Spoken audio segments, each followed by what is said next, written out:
Chapter 11, Magic is Might. The ministry had changed. Draco's last visit was the summer before his 4th year.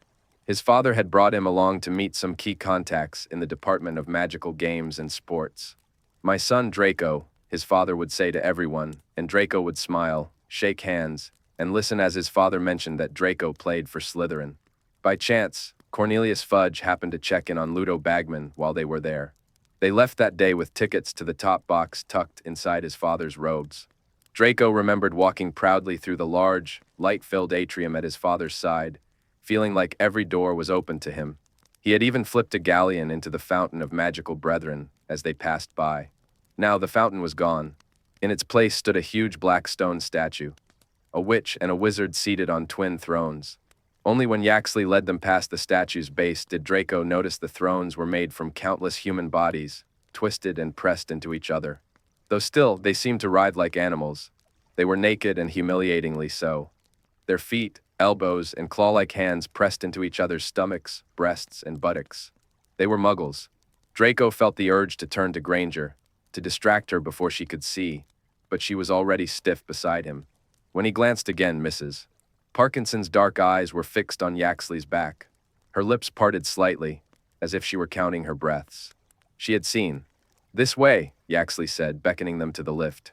They quickly moved to the front of the queue. "Borofield, fetch Crab from level 2. We'll be down in the detention area. Room 4 should be free." Borofield nodded and left.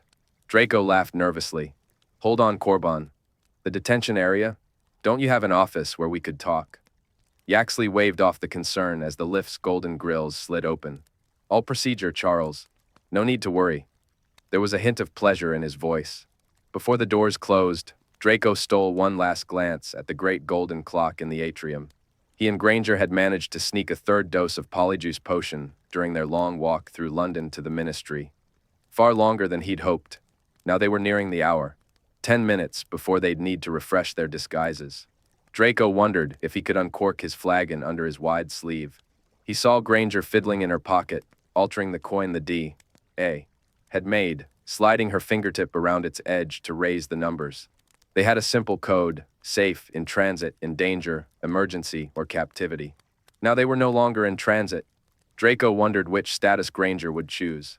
But he wasn't sure what good it would do to tell Potter and Weasley they were in danger. If the 2 Gryffindor boys didn't act like idiots, they could slip away from the scavenger's stall without Potter's wand being spotted. They would just hand over their papers showing they were below Hogwarts age, and therefore shouldn't have a wand. But they certainly couldn't storm into the ministry disguised as children and demand their parents be handed over. Yaxley was polite enough now, but Draco knew they were still under suspicion. Drummond had taken his wand before they left Diagon Alley. His hands felt empty. Though Draco had never spent much time with Yaxley, he worried Yaxley might recognize his wand. Hawthorn, 10 inches, unicorn hair core. The lift clattered to a halt. "Level 9, the cool female voice announced. "Department of Mysteries." Granger's movements stiffened as they stepped out. They walked down a long, dark corridor toward a sealed door. Before they reached it, Yaxley detoured them down a stairwell toward the courtrooms. Draco felt the Dementors before he saw them. A clammy cold crept over his body. His chest tightened, as if iron bands had wrapped around him. Any thoughts of the Polyjuice in his pocket, or excuses he and Granger might use, slipped away. Memory rose inside him like burning magma, blotting out reality. He could feel the old fine carpet against his cheek, rough and abrasive, as he lay twisting and twitching, mouth open awkwardly. The fire hissed and spat like a serpent, and the serpent herself was weaving between the legs of the velvet armchairs. Though nearly blind with pain, he saw Nagini moving. "You have displeased me, Draco," said Lord Voldemort's silky voice. "Did you not promise to give me what I asked? Did you not swear it on your life?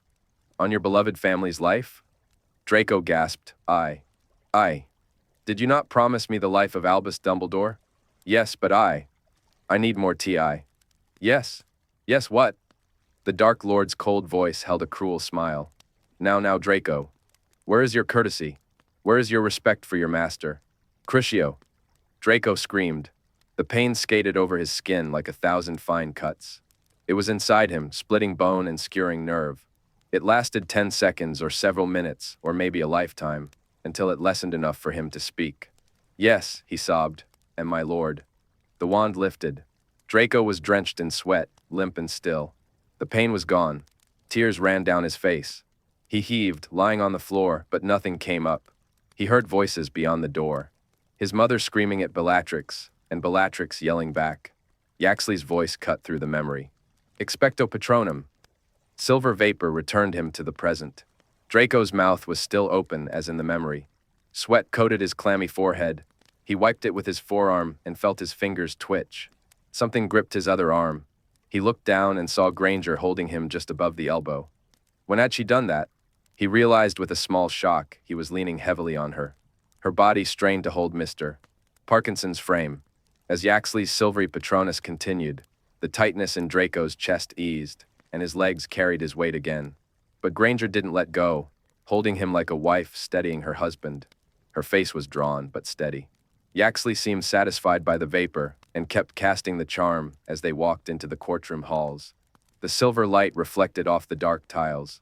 The tall, hooded Demenas glided through the hallway, shying away from the glow, moving closer to people huddled on wooden benches outside courtroom doors.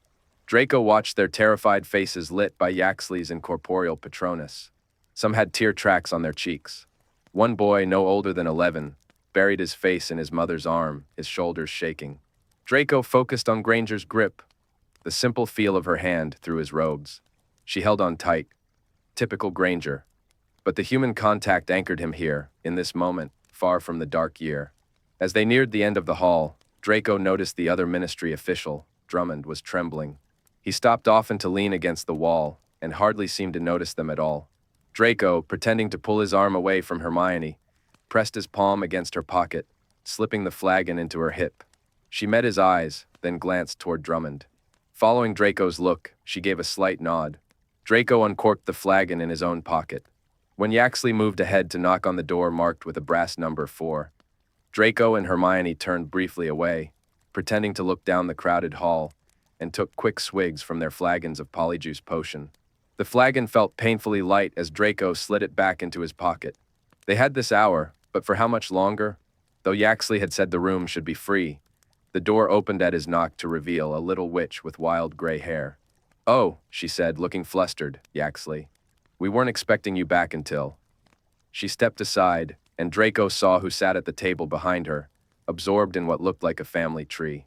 A velvet bough perched atop the woman's head, a lace ruff circled her throat, and a calm smile stretched across her wide, toad-like face. Dolores Umbridge looked up, a silvery cat Patronus circling her ankles. As her eyes swept over Draco, a new wave of discomfort filled him. He remembered answering to this woman with the inquisitorial squad. At school, she had been a joke among Slytherins, a lackey of Fudge's with no real power. But now, under the Dark Lord's ministry, she was no longer amusing. "Ah," Umbridge said, standing and brushing dust from her robes. "Are you ready to start questioning the next mudblood, Yaxley?" "No, don't trouble yourself, Madam Umbridge. I need to question Mr. and Mrs. Parkinson, but I can find another room."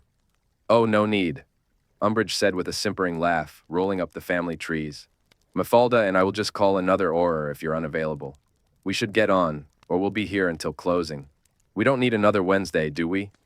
A cruel smile curled Yaxley's lips. "I don't mind seeing mudbloods passed out. Less trouble that way." Umbridge laughed again. "Quite right.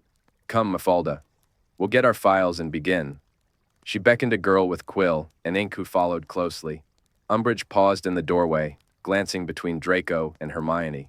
Her smile was fixed. "It's usually a pleasure to see you, Charles Estrantia, but this doesn't seem the happiest place for a meeting. We're here to provide the ministry with vital information about mudbloods. Thank you," Draco said coldly. The word felt strange in his mouth, as it had in the scavenger's stall. After hearing it so often on the wireless, it had changed, taken on a different weight. Umbridge's hard eyes softened. "Of course. Do forgive me, Charles, I should have known." Draco gave a stiff nod. "No offense taken. Chilly, isn't it?" Umbridge said to Mafalda, tugging at her robe's neck. As her lace ruff shifted, Draco caught sight of a golden locket beneath it.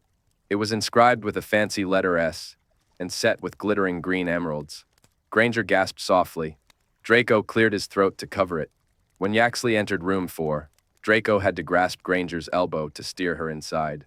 Her eyes were wide with disbelief, and he dipped his head to show he'd seen it too. But wandless and trapped with dementors between them and freedom, there was nothing to be done. The door closed. Yaxley summoned more silver vapor. Soon the room grew warm, if not comfortable, with its single wide table and half a dozen chairs.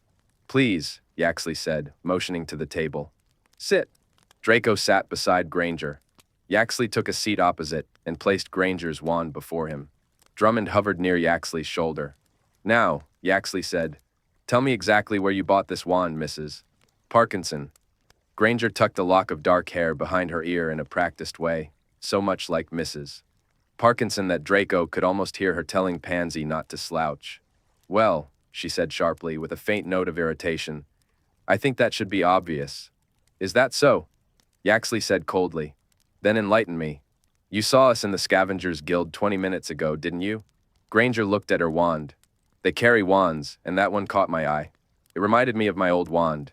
I knew it had to be one of Ollivander's, and..." She sighed. "Yes, I know he's shown unacceptable leanings, but he is pure blood himself and our family has used his work for decades, so I see no problem preferring his craftsmanship." Draco was impressed. It was as if she'd met Umbridge herself. Then again, Pansy had inherited some of her mother's mannerisms, and Granger had certainly faced enough scorn from Pansy to imitate it well. "I see," Yaxley said. "Did the scavengers tell you where they found the wand?" "Oh yes. I interviewed them thoroughly. I wasn't going to pick up just any wand." Granger sniffed. "They said it was found in London." "Where in London?" Yaxley asked, growing impatient. Granger looked up, deepening the wrinkles around her eyes in a good impression of recalling the memory. "Near one of the old enclaves. Grimmauld Place, I think." Yaxley leaned forward. "When was this?" 2 months ago. We were looking for something for Charles Jr.'s birthday. July 28th. Yaxley let out a short breath, disappointment creasing his face. Draco thought, 2 months ago, Grimmauld Place was still under order control, so it was unlikely the Death Eaters could learn anything new from the wand. Still, if Hermione was trying to avoid tests on the wand, she would be disappointed. A quiet knock came at the door. Draco's throat tightened. Alistair Crabbe entered. He was a huge man, half a head taller than his son, built like Fenrir Greyback, with short dark hair. "Ah, good. Crabbe," Yaxley said. "Drummond, you may leave." Drummond looked relieved. He placed Draco's wand before Yaxley, then hurried out, making Crabbe's lip curl. When the door closed, Crabbe looked at Draco and Granger for the first time, surprise on his blocky face. Draco felt certain for a moment that Crabbe would see through him. Crabbe had taught him how to swing a beater's bat at 8 and how to hold a broom at 6. Crabbe and Goyle had been like surrogate fathers. Draco wondered if they had stood at his funeral, how they mourned him. "Alistair," Draco said, nodding his head. "Charles," Crabbe grunted deeply. "What are you doing here?" "Well," Yaxley said, "we can speak freely now. Crabbe, Mr. and Mrs. Parkinson have come across the wand belonging to Hermione Granger. The Mudblood Potter has been traveling with.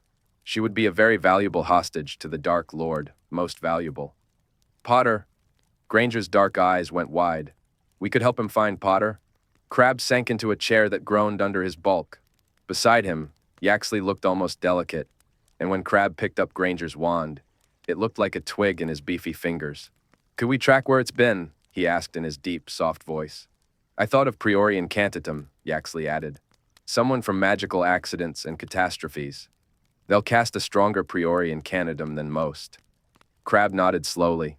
Or, Yaxley prompted. "An unspeakable. They work on time and space in there." Crabbe glanced upward toward the 9th floor, the Department of Mysteries. Excitement flashed across Yaxley's face. "Yes. Good idea, Crabbe. Maybe there's a trace of location on the wand. Merlin knows what they could do. I'll go up and have a word with Gauche." He swept Granger's wand off the table and left. Draco glanced at her, wondering if she'd be willing to sacrifice her wand to help them escape. If only he could grab his own from the table and stun Crabbe. But the table was too wide to reach it without lunging toward Yaxley's empty seat, and Crabbe was now turning his wand over absent-mindedly. After several minutes, Granger asked, "You're well, Alistair?" "Good enough," Crabbe replied. Draco swallowed hard, forcing his voice smooth as he asked the question that had been on his mind for months. "And how is Vincent?" Crabbe's face hardened with coldness, even disdain. "Doing better than your girl." Granger straightened. Draco said. Pansy is perfectly well, thank you. That's not what Vincent says, Crabbe sneered. He hunched over the table, lip curling. Has Garton told you? Whatever it is, yes, I'm sure he has, Draco snapped. Mr. Goyle and Mr. Parkinson had been friends forever. Of course they'd share things. Crabbe laughed roughly. I don't blame him for keeping it quiet. He didn't want to tell me either. He smirked, lowering his voice. He's been having trouble with Gregory, too. He and Pansy let all that business from June get to them, it seems. He paused. You know, with the Malfoys and their boy. Draco's stomach clenched. Is that right? He waited for Crabbe's expression to grow serious at the mention of their deaths. Instead, a greedy smile spread over Crabbe's face. Knew they had it coming. Just knew it. Lucius was big for his britches the first time. You said it yourself, Charles. They were always going to get cut down to size. I could have told you they'd be dead within a couple years, the way they were going. Pretending to be friends with the Dark Lord. Huh. And that boy of theirs, he shook his head, laughing harshly. Never treated my son like much, did he? Smarmy, preening little idiot. No real loss there. Draco felt like he'd been punched in the gut. The air left his body. Alistair, Granger said, shocked. Crabbe shrugged, eyes gleaming with malice. Yeah, I see what you're scared of. The way your girl's going, you'll have to pull her out of Hogwarts if you don't want her ending up like the Malfoys. He shrugged his massive shoulders. It's a lack of loyalty, that's what it is. But I'm not worried. 'Cause I raised Vincent right. He told me months before it happened. He knew the Malfoy kid was done and good riddance. He's told me, too, that if Pansy and Greg are too cowardly to fight for the Dark Lord, he's done with them. That's as good as being a filthy blood traitor, isn't it? In the heavy silence, Crabbe twisted his wand repeatedly. Galton's worried about Gregory. And he should be. Why aren't you worried? His dark eyes moved from Granger back to Draco. We notice things, you know. We see you two haven't declared loyalties. We wonder about that. Draco needed an excuse for why the Parkinsons were slow to join the Death Eaters. But his mind was blank. The only words echoing in his head were Crabbe's. No real loss there. Smarmy, preening little idiot. Never treated my son like much, did he? He recalled what Weasley had said weeks ago. I never thought I'd sympathize with Crabbe and Goyle, but I don't know how they put up with you. Crabbe himself had told his father he knew Draco would fail. He'd said, good riddance. Draco found it hard to breathe. Granger broke the silence. All I'll say, Alistair, she said coldly, is you don't know whether the Dark Lord has even invited us into his inner circle. Or are you claiming you have the power to hand out those invitations yourself? Crabbe's face darkened, but before he could reply, Yaxley returned, scowling. Nothing from the unspeakables. Ghosh did prior incantato on this blasted wand for me, but it was all disillusionments and protective charms. The remnants faded before reaching anything useful. She might have ditched it because Ollivander is here. Maybe she guessed we'd try to find her wand. Have you tried the Prima Saturnanium charm? Granger asked, piercing Draco's numbness. He looked at her, hiding his disbelief. What was she doing? Answering questions was so ingrained that she couldn't hear a problem without offering a solution. Prima, Crabbe repeated slowly.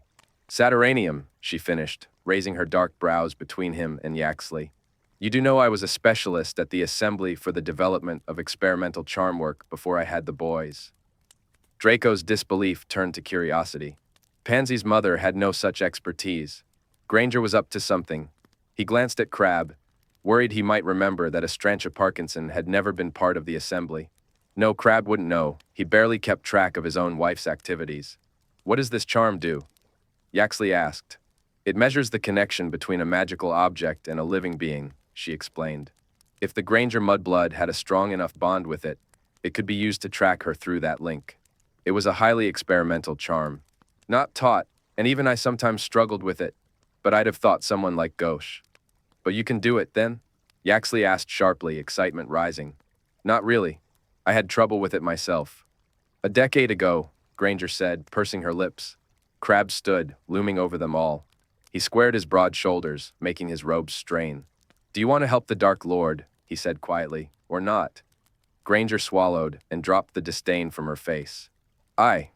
Yes, of course. I'll try. Just place the wand there. Draco watched, holding his breath, as Yaxley set Granger's wand on the table. She and Granger stood and moved toward it. Draco felt his body tense, like during Quidditch practice, ready to make a catch. It may take a while, Granger said, holding out her hand for another wand as if the gesture was casual. A few attempts. But I'm sure I can. Yes. For the Dark Lord. Yaxley placed his wand in Granger's hand. She took a deep breath and stepped back, her gaze flickering briefly toward Draco. All right, she said, focusing on her wand again. She took a deep breath and lifted Yaxley's wand. At that moment, Draco lunged forward and grabbed her wand from the table. They moved perfectly in sync. Draco aimed at Crab, Granger at Yaxley. Both Death Eaters reached into their robes, but hadn't drawn their wands before the nonverbal spells hit them. Crab's bulk was so massive that Draco's stupefy didn't even make him stagger. Instead, he froze rigid, then crashed to the ground with a heavy thud. Granger's spell was a full body bind, which slammed Yaxley into the wall. He went stiff, teetered, and fell to the stone floor. Granger was breathing hard. She knelt by Yaxley, whose eyes remained wide and face locked in a snarl. I'm afraid, she said, voice trembling but determined. You've underestimated the mudblood Granger. As you see, we're not afraid to go after your precious pureblood families, Yaxley. We've done it to the Parkinsons, and we'll do it to the rest of your loyal followers too. She stood and slipped Yaxley's wand into her robes. She glanced at Draco, who had already grabbed his wand from the table. Then she cautiously approached Crab and took his wand from his pocket. Let's go, she said. They left room 4 and locked the door behind them. As they climbed the stairwell back to level 9, Hermione glanced at Malfoy. They had peeked into all the courtrooms, and Hermione had claimed she was looking for Madame Umbridge to report sensitive information directly to her. A stern, dark-haired witch had told them Umbridge had gone to her office to fetch files for court. Malfoy hadn't said a word during all this. In fact, he hadn't spoken at all since Crab's harsh words. At least he'd stun Crab when needed. As the lift grills clattered open and they stepped inside, Hermione asked softly, "Are you all right?" Malfoy replied, "What do you think?" Hermione's cheeks flushed. It was a foolish question. How would she feel if she found out Mr. Weasley was indifferent to her death, or if Harry had said, "Good riddance"? What else could Malfoy feel but shock? "I'm really sorry," she said quietly. "That must have been horrible." Malfoy didn't answer. Maybe CR. Maybe Vincent didn't tell his father what he really thought. If that man was my father, I'd be scared to tell him the truth. Maybe. Stop, Malfoy said, sounding more tired than angry. Hermione exhaled slowly through her nose and didn't press further. Soon, other witches and wizards crowded into the lift from the atrium and upper floors, pushing her closer to Malfoy. Her shoulder brushed his arm. He tensed but didn't pull away, just as he had with the Dementors below. She couldn't stop thinking about the terrified Muggle-born faces on the benches. The urge to conjure a Patronus and banish the Dementors was overwhelming, but she'd never had as strong a Patronus as Harry's, and if she failed, if the Dementors realized there were imposters, they'd be lost. No, they needed the Horcrux first. That was the most important thing. It was incredible luck they'd found it. Floor by floor, Ministry employees left the lift. By the 3rd level, the Department of Magical Accidents and Catastrophes, it was almost empty. On the 2nd floor, the last tall, curly-haired wizard exited, leaving her alone with Malfoy. "How do you think Umbridge found the Horcrux?" she asked. He shook his head. The question seemed to barely register. His face was slack, his thoughts far away. "Level 1, the voice in the lift announced. Minister for Magic and Support Staff." The grills clattered open to reveal a finely furnished corridor with thick purple carpets and shining wooden doors, each with a brass nameplate. Hermione had never been here before. Malfoy looked around as if the surroundings were unfamiliar to him too, dazed as if from a recent blow. So she took the lead, striding ahead until he followed.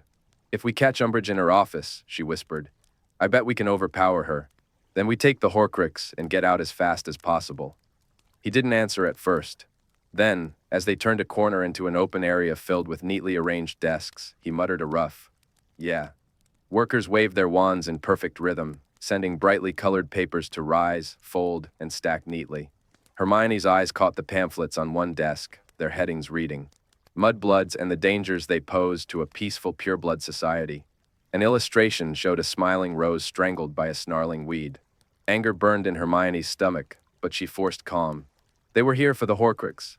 That was what could stop all this. A woman in a simple uniform glanced up at Hermione and Malfoy, lowering her wand with relief. "Lost are you?" she said. Hermione surveyed her with disdain. "Madame Umbridge's office," she sniffed. The woman nodded toward a door at the front of the desks. Hermione walked forward, wand tucked in her pocket. As she and Malfoy approached the door, her steps faltered. Set in its center was a horribly familiar electric blue eye, fixed in a golden ring, swiveling from left to right. A fresh surge of anger and revulsion filled her. The Death Eaters had found Mad Eye Moody's body after the Privet Drive escape, and raided it for its most valuable parts. Her hand shook with rage as she knocked 3 times on the door. Malfoy looked less dazed now, watching the door and its eye warily. The door opened, and Hermione's heart nearly stopped. Their luck was bad. Umbridge was not alone. 2 Aurors stood by her lace-covered desk, and none other than the Minister for Magic himself, Pious Thickness, dressed in gold and black robes, opened the door. "Astrantia," Thickness said, lifting his heavy forehead in surprise. "Charles." "Minister," Hermione and Malfoy said together. "Such a pleasure," Hermione added, extending her hand. He took it lightly, brushing it against his mouth. A gesture that filled her with disgust.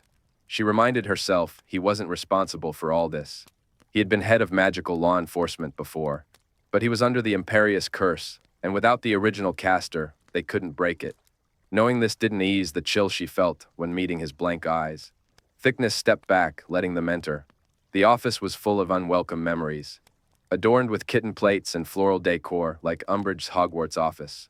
"Ah," Umbridge said with a sickly sweet smile, the Horcrux gleaming at her throat.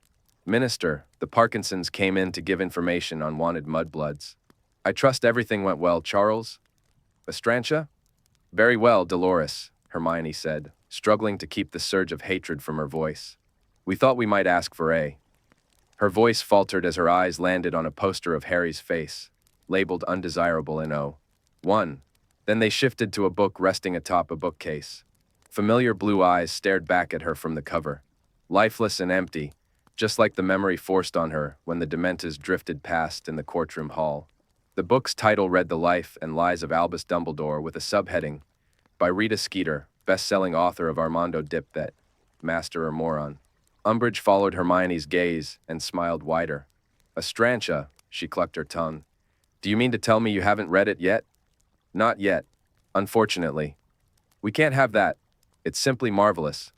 Umbridge tittered in that irritating, innocent way Hermione despised. To think that Albus Dumbledore pretended to be a Muggle lover for decades, all the while knowing the dangers Muggleborns posed. "Here." She bustled to the bookcase, grabbed the book, and pressed it into Hermione's hands, her toad-like eyes gleaming with glee. "Take this one, and I'll buy another. Skeeter deserves my galleons, if no one else." Hermione's thoughts whirled. What had Umbridge meant about Dumbledore, knowing the dangers of Muggleborns? She smiled, trying to look conspiratorial. "Oh, you're too kind. I'll look forward to it." "Dolores," Malfoy said, his voice steady. "We wondered if we could have a quick private word." "It's about our pansy," Hermione added. "We know she idolized you when you taught at Hogwarts, and..." Pious Thickness cleared his throat softly from the doorway. Umbridge's eyes snapped to him. She hurried back to her desk, gathering a stack of folders. "Ooh, I'm terribly sorry, Astrantia. I must return to the courtrooms. Dawlish, Martin, and I need some final identifying information on the mudbloods downstairs. Why don't he come with us? We can talk about dear Pansy on the way down." They had no choice but to follow. Hermione slipped The Life and Lies of Albus Dumbledore into her beaded bag as they moved through the purple-carpeted corridors of Level 1. Thickness murmured indistinctly to Umbridge, who wore a sycophantic smile. Hermione felt a flicker of hope when Thickness said goodbye at the main corridor. He turned toward the large door marked Minister for Magic and disappeared inside. They called the lift, but as they waited, panic returned. They couldn't follow Umbridge all the way back to the courtrooms. Malfoy was still too affected by the Dementors to help if a fight broke out. But the locket was so close, if only she could reach out and grab it. They couldn't start a fight in the open corridor where everyone could hear. They'd have to wait until the lift doors closed. But the next floor down was the Department of Magical Law Enforcement. If Aurors got on there, they'd be hopelessly outnumbered. This was their best chance. A brief window. The lift arrived, and they stepped inside. "Well," Dolores said, smiling up at Hermione. "How has Pansy been managing in her 7th year, wasn't it?" "Yes," Hermione replied as the doors shut. "She and her pureblood friends have been." Malfoy moved instantly. Hermione yanked her wand from her robe, ready to cast, but the Aurors reacted with terrifying speed. Dawlish fired a hex at Malfoy, and Martin, the taller Auror, threw himself in front of Umbridge even as Hermione lunged for her throat, desperate to find the Horcrux. Petrificus totalis, Hermione thought, aiming carefully. Martin dodged the spell and countered, hitting Hermione square in the chest. She gasped sharply as her body slammed into the lift controls, which jerked to a stop just seconds into its descent. Umbridge had screamed at the first spell but now held her wand, casting a swirling disk of venomous purple light at Malfoy. "No!" Hermione yelled. Too late. Malfoy lurched back, deflecting Dawlish's stunning spell, but the disk sliced deep into his shoulder. Dark red blood sprayed, vivid and unreal. Hermione screamed and acted without thinking. Dawlish's deflected stunner hit the controls, forcing the lift doors to start opening. Hermione threw herself and Malfoy through the gap. They tumbled onto the purple carpet. Hermione spun, flicking her wand in one last desperate spell. Gelora! The lift doors didn't just slam shut. They melted together in a smooth rippling motion, as if blasted by molten heat, sealing off an instant of Umbridge's furious scream. It wouldn't hold long. Maybe 10 minutes until counter jinxes were found. But it would hold them for now. Hermione turned back to Malfoy, who knelt clutching his shoulder, breathing hard. "Malfoy," she panted. "Malfoy. It's bad," he said harshly. Blood soaked his robes down to his chest. "No, no, no," she breathed, kneeling and fumbling for her beaded bag. She pulled out Didney and poured 3 drops over the wound, but it hissed without healing. This was no ordinary injury. Umbridge had cast a powerful curse. Malfoy struggled to his feet, face wild. "Stairs," he gritted out. "Can't be seen." He was right. Hermione looked around in dread. No one had come from their offices. Supporting him by the good elbow, Hermione staggered to the stairwell and kicked open the door. "Scourgify," she whispered, flicking her wand at their bloody footprints. She bore as much of his weight as she could as they went down the steps, pausing often to erase their bloody tracks. At level 2, she heard a door open below. Someone was coming up from level 3.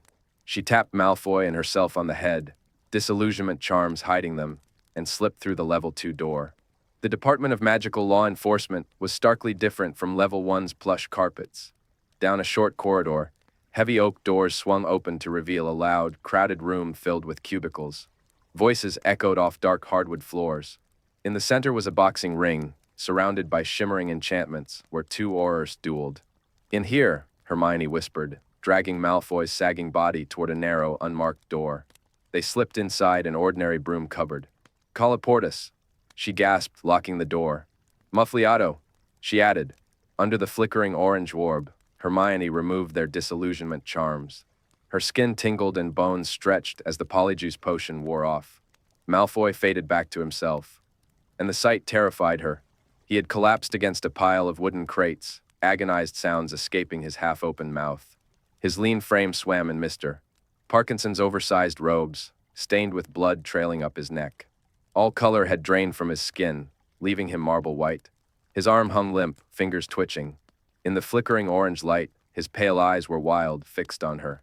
She rushed to his side, one hand hovering helplessly over the wound. "Do you know what that curse was?" she asked desperately. He let out a pained laugh. "Think I will. If you don't," he gasped, clutching the slippery gash. "God, I think it's getting worse." Hermione shut her eyes tightly, trying to focus. Her mind reeled from the shock on his face when the spell tore into him, and the thick smell of blood filling the cupboard. If only she had the diadem, she thought wildly, she'd put it on, knowing its power and secrets, just to remember something more clearly. Or had she never really known? How could her 7 years of study compare to Umbridge's decades of dark knowledge? She was too young, untrained, unprepared. "Please," he panted. Her eyes snapped open. Malfoy still looked at her, sweat shining on his face, his gray eyes sharp and bright. "Come on, Granger," he said, voice strained with pain. "Come on, just another test." She swallowed hard. If this was a test, it would have been 4th year. Identification strategies, Moody's growling voice echoed in her mind. "So you've been hit in battle. What do you do? Sit and cry, wail, and wait for the pain to end? Not unless you want to die. No. You've got to know what's happened first if you're going to act. 3 simple questions. How did it look? How did it sound? What did it do? How had the curse looked?" Hermione closed her eyes and saw it, a disk of purple light. Not pulsing, not bouncing. spinning fine and sharp, like a buzzsaw. It wasn't a multiplying curse or a single strike, but one rooted in repetition. It wasn't indigo like blood-specific curses, nor lilac like wasting curses. It was vivid violet, brute physical magic. How had it sounded? Silent. So it wasn't a conscious curse, or one with natural effects like burning or freezing. What had it done? I have to look at it, Hermione whispered. Malfoy barely nodded. Do it. His eyelids fluttered, barely holding focus. Hermione lifted the shoulder of the heavy robes and aimed her wand as steadily as she could with trembling hands. Defendo. The seam split, revealing the wound. It was deep in the flesh. Hermione felt faint and wanted to look away but forced herself to watch. Blood still oozed, fresh and bright as the first spatter in the lift. It was unnatural. It was regular. As if with every pulse, the wound was torn open again. The answer struck her like lightning. A section from Darkest Curses for the Darkest Foes on a Potter Cottage shelf, read just last June during the Horcrux hunt. The curse of perpetual tearing. Nate to be defended, a most grievous violence unto a prized enemy, shall cause pain upon pain 100-fold, as if the curse had been cast 10,000 times. She knew the counter-curse. Hermione drew her wand, placed its trembling tip on Malfoy's shoulder, traced a clockwise triangle above the wound, and whispered, Antagra Vertera. A hissing sound came from her wand tip. White light crackled from the injury like a streak of lightning. Malfoy cried out through clenched teeth, his tall body rigid. His bloodied hand shot out, grasping her wrist so tightly pain shot up her arm. Okay, she gasped. Hold on, it's going to be all right. Ah, he panted as the last trace of light was drawn from the wound into Hermione's wand. The counter-curse had worked, but his hand still squeezed hers, and pain contorted his face. Hermione fumbled for the essence of Dittany in her bag. She bit the cork to unstop it, and dripped 3 drops on the wound. Malfoy's body jerked as greenish smoke hissed from his shoulder. When it cleared, the wound was sticky and sealed. But he didn't relax or sigh. His eyes shut, his body went limp, and his hand fell from her wrist. He was as pale as chalk. Frozen, Hermione leaned closer, pressing her hand to his chest, then neck, searching for a pulse. Everything was slippery, hot with blood, and her own heartbeat thundered too loud for her to focus. Had she done something wrong? Her knees pressed on the crates as she bent over him, thoughts racing back to Crabbe's harsh words in the detention room. The phrase "no real loss" there drilling into Malfoy. She remembered what she'd told him. They wouldn't ask him to die for them. She cupped his face in both hands. His skin was slick with sweat. Strands of white blonde hair brushed her fingertips. Draco, she whispered feverishly. Draco. For a long moment, nothing. Then his eyelids fluttered and slowly opened. Relief washed over her like a cold, strong winter wind. She drew a shaky breath. Merlin, she'd thought he was gone. His eyes refocused, confusion flickering across his face. She felt his breath on her cheek and suddenly realized how close they were, how far she'd leaned toward him. She saw the delicate webs in his irises, spun silver, a tiny scar like a fingernail mark on his cheek, and every bead of sweat on his brow. Hermione froze. His gaze moved slowly, almost curiously, over her face. Cheek to cheek, nose to forehead, and finally to her lips. Something other than fear clenched in her stomach. She was caught in a moment before the time-turner spun. Time stretched impossibly between past and present. Immobile like held breath, her hands still held his face, warm and trembling against the marble of his skin. She pulled back so quickly she nearly tripped on a crate. You still need something for the blood loss, she stammered. Yes. I'll have to brew a blood replenishment draft soon. But for now, her pulse raced. The fear. That's all. They weren't safe yet. It had barely been 5 minutes since the elevator. Time felt uneven and unreliable. She pulled out a stack of skiving snack boxes and took a nosebleed nougat and a blood blister pod. Twisting off half the purple nougat, she offered both to Malfoy. Here, the blister pod is a low-grade blood replenisher. This half of the nougat should stop it from feeding new blood into the wound. He took them with a trembling hand and placed them in his mouth. His jaw worked slowly, then he swallowed. Hermione checked her watch. Time was running out. They had to get back down to the atrium before Umbridge, Dawlish, and Martin broke through that sealing charm. The effects of the nougat and blister pod would take about 90 seconds to kick in. Hopefully, that would give Malfoy enough strength to move.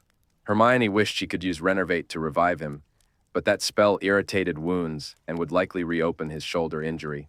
She stood up. Where are you going? Malfoy asked. I'll be right back, Hermione said. She drank the last of her polyjuice potion. It would hardly buy her 5 minutes, but maybe that was enough. Once transformed, she left the broom cupboard and strode into the Auror office, walking with purpose. She met the eyes of any Auror who glanced her way with disdain, but wasn't stopped or questioned. She scanned the cubicles, ignoring the bursts of light and crackling sounds from the sparring chamber and the shouts from the spectators.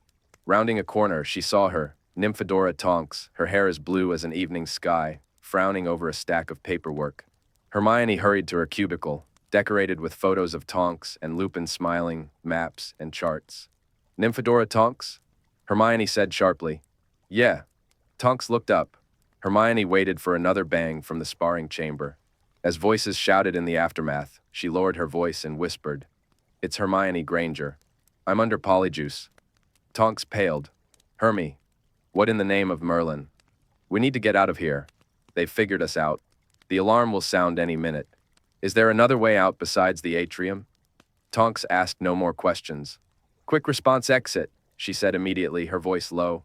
What's that? Where? The Aurors use it to avoid those bloody lifts during emergencies. It's at the west corner of the floor, past the iron grills. Password's Bowtruckle. 2 minutes later, Malfoy was staggering back to his feet as Charles Parkinson. Hermione had siphoned the blood from his robes and mended the fabric. He leaned heavily on her as they staggered from the broom cupboard down the western corridor, away from the Auror office noise, toward the black iron grills. Halfway down the hall, the alarm bells began ringing. Over the noise, a magically amplified voice boomed. Attention all Ministry employees.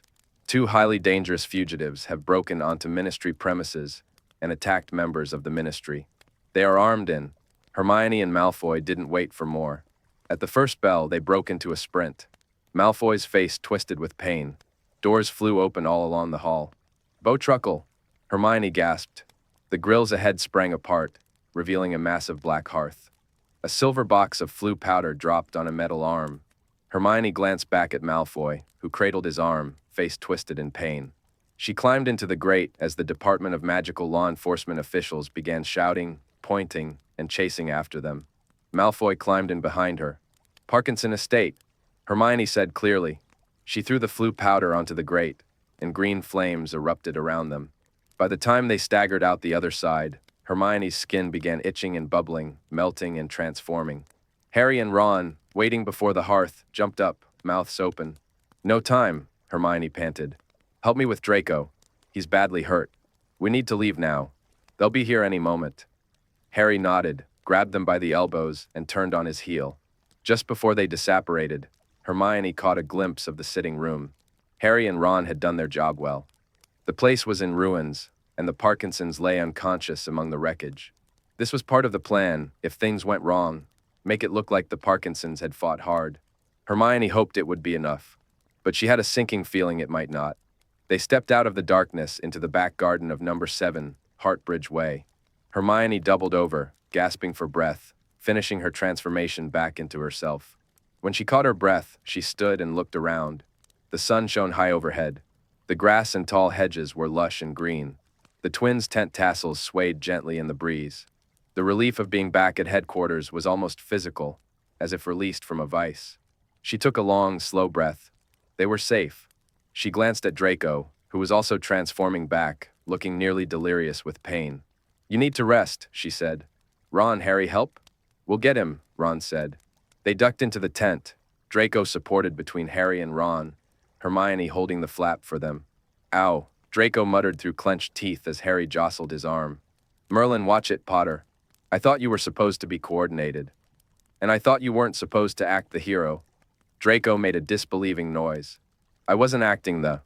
Yeah, Ron interrupted.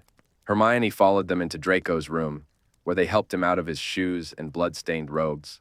He lay back slowly on the bed, eyes squinted shut, mouth open to breathe, hand pressed over the injury. What happened? Harry asked quietly. I'll tell you later, Hermione said. Go on, you two. I'll catch up soon. Harry and Ron left, closing the door behind them. Hermione hesitated, then approached Draco's bedside. A strange warmth rushed through her as she remembered how he had looked at her in the Ministry, under that flickering orange light.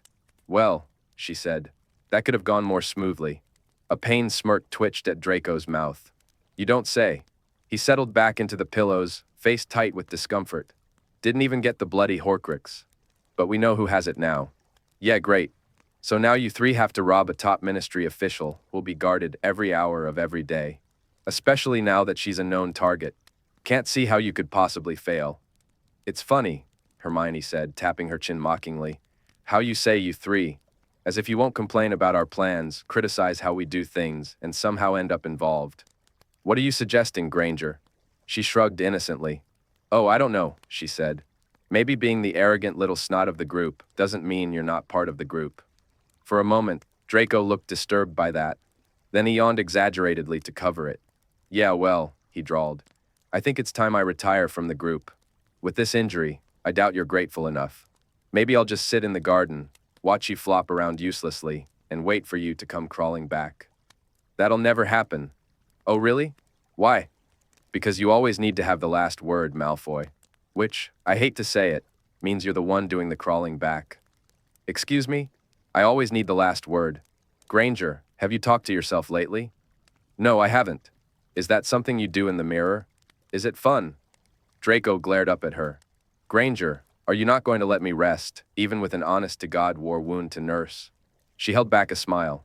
We still have some sleepiness solution left. I'll bring it in a moment. Her smile faded. But I wanted to tell you something. An odd, bittersweet feeling washed over her. These moments had been happening more and more lately, like premature nostalgia for the life she was living right now. Whatever this was between her and Malfoy. This strange friendship or mutual openness that neither of them really had any right to. She wanted it to last. She could admit that much to herself. She imagined a world where she didn't tell him about the piece of parchment in her pocket. It was oddly tempting. Spit it out, Granger, he said. All right. She tried to smile. I spoke to Tonks at the ministry. I asked her where your parents are. They're in a coastal village called New Cathcove. She brought them to a beach house where her mum used to take their family. Hermione pulled the slip of parchment from her pocket and placed it on the bedside table. This is their address. Draco said nothing. His eyes stayed on the parchment for a long time before slowly returning to Hermione. His expression had changed. The usual suspicion, fear, and self-satisfaction were gone. There he was. The Draco Malfoy she was starting to see more clearly, even recognize and understand. This was the Draco who had stared in her home when she asked about Dolohov, and again in Ron's room when she was scared.